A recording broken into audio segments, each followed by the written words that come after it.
Ce programme vous est proposé avec le soutien de la région Provence-Alpes-Côte d'Azur.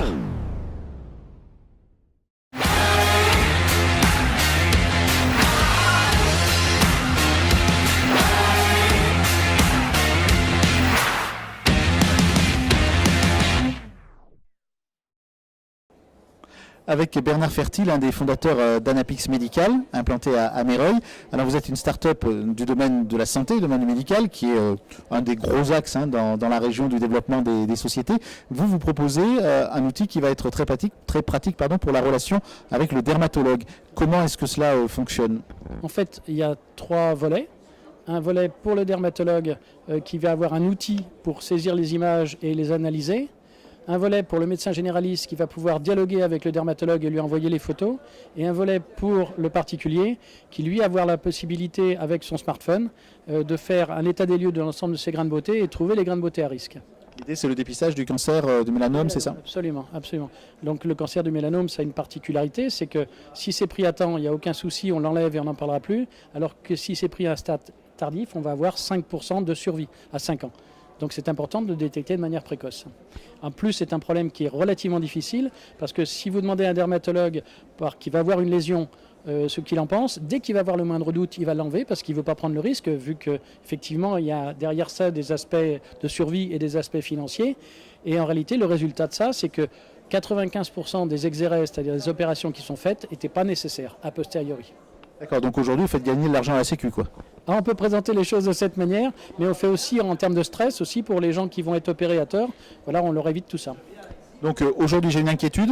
Je prends en photo un de mes grains de beauté. Je le mets sur quoi? Sur un site ou je l'adresse à un dermatologue en particulier? Comment ça se passe? Si vous avez une inquiétude pour un grain de beauté, ce que vous allez faire, c'est que non seulement vous allez prendre cette lésion en photo, mais vous allez prendre les lésions autour en photo, parce que le principe du vilain petit canard, il dit que c'est ennuyeux, c'est une lésion à risque, si elle est différente des autres. Et donc en réalité, on va faire cette analyse comparative entre tous les grains de beauté que vous avez et celui-là, et on va pouvoir conclure en vous disant attention, cette lésion, il faut aller différente, il faut aller consulter le dermatologue. Il y a un autre critère qui est important, qui est le critère d'évolution au cours du temps.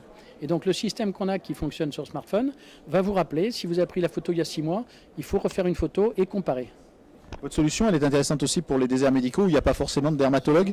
Absolument, et même dans un contexte encore plus général, je dirais partout où il va y avoir une absence, disons, de spécialistes dermatologues et où, par exemple, il va falloir le visiter alors que les dermatologues sont extrêmement surbookés actuellement. Par exemple, on pense dans les EHPAD, où là, vous allez avoir des personnes qui sont âgées pour lesquelles il y a un coût au déplacement. Et donc là, on va pouvoir envoyer les photos au dermatologue qui va juger de l'intérêt de faire un déplacement. Et aujourd'hui, ça coûte combien et qu'est-ce qui paye? Parce que si tout le monde commence à photographier ses grains de beauté et à les envoyer, il faut bien quand même que derrière quelqu'un les regarde. Donc tout ça a un coût. Quel est le fonctionnement économique de votre solution? Il y a plusieurs modèles économiques, suivant qu'on s'adresse aux dermatologues, aux médecins généralistes ou aux patients. Pour le dermatologue, il y a un système d'acquisition d'images et de gestion d'images. Donc là, c'est sous forme d'abonnement. Pour le médecin généraliste, c'est plus de la communication, donc c'est vrai qu'il y a un coût, mais beaucoup plus léger, et qui est payé par le médecin généraliste, ce qui évite d'avoir des déplacements. Donc là, éventuellement, il y a un modèle qu'il faudrait négocier avec la sécurité sociale, donc ça, c'est à discuter. Et je dirais, pour le modèle grand patient, on va dire grand public, à ce niveau-là, il faut acheter un petit appareil qui s'appelle un dermoscope, et qui va se fixer sur le smartphone et qui va permettre d'avoir des images de bonne qualité pour prendre le diagnostic. Mais le diagnostic, à savoir le fait de dire cette lésion est à risque, c'est fait de manière automatique. Donc il n'y a pas de dermatologue à ce niveau-là. Par contre, on va pouvoir accéder au dermatologue dès lors que 2 critères sont remplis, il y a une évolution et c'est un vilain petit canard. Et là, on peut accéder directement au dermatologue alors qu'en général, il va y avoir 2 à 3 mois de délai. Aujourd'hui, on est sur une activité qui a déjà été lancée. Vous en êtes à quel stade du développement d'Anapix Médical? On a déjà un certain nombre de dermatologues qui fonctionnent avec ce produit, mais je dirais sous une forme de bêta-test. Et donc, dans un mois, le système est validé et donc disponible et on va communiquer là-dessus, bien entendu. Pour ce qui est l'aspect grand public, on a besoin d'un mois supplémentaire. Mais en gros, on voit que les 2 choses se potentialisent, c'est-à-dire que le dermatologue va pouvoir faire, je dirais, la publicité et promouvoir le produit grand public puisqu'il est intéressé à voir l'état des lieux dans le passé. Aujourd'hui, des concurrents pour vous? Alors, Pas vraiment, en fait, pas vraiment, parce que les concurrents qu'on pourrait avoir se situent à un autre niveau.